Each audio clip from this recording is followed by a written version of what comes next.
Wanda had always been the good girl. Final year student. Top of her class. The one teachers pointed at when they said, "Be like her." She carried her dreams carefully, like something fragile. She's at the university. She has a career. A life that would make her parents proud. She had promised herself she would not let anything distract her. Then she met Femi. Femi was a surveyor.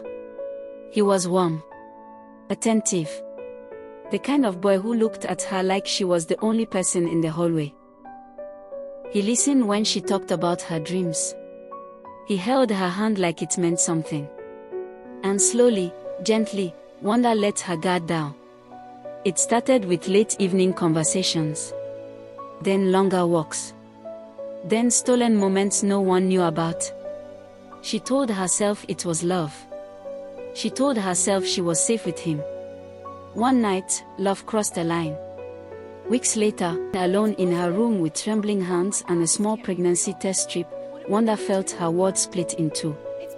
It was positive. Her heart pounded so loudly she could hear it in her ears. She slid down the wall and pressed her palm against her mouth to stop herself from screaming. This was not part of the plan. When she told Femi, her voice barely came out. "I'm pregnant." For a second, fear flashed across his face. Then he pulled her into his arms. "We'll face it together," he said.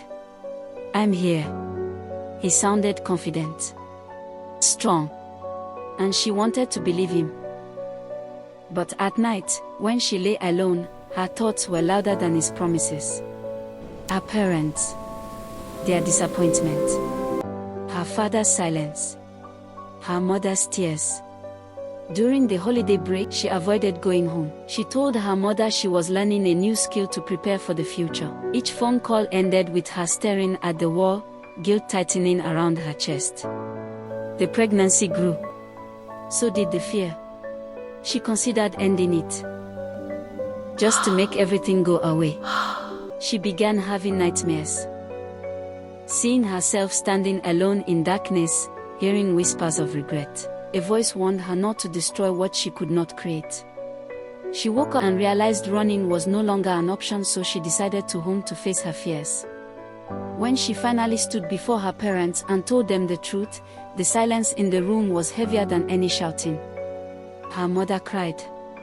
Her father's face hardened in a way she had never seen before. "You have disappointed us," he said quietly. Her mother eventually forgave her, but her father did not attend her convocation.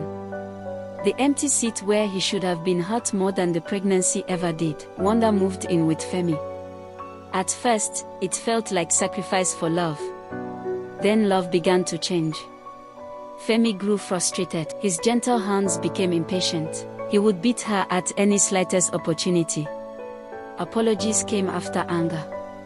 Promises followed pain again and again. The dreams she once held so carefully now felt distant, blurred by crying nights, bruised hope, and the heavy reality of choices made too soon. Wanda would stare into the quiet and whisper to herself, "I was so close to my dreams."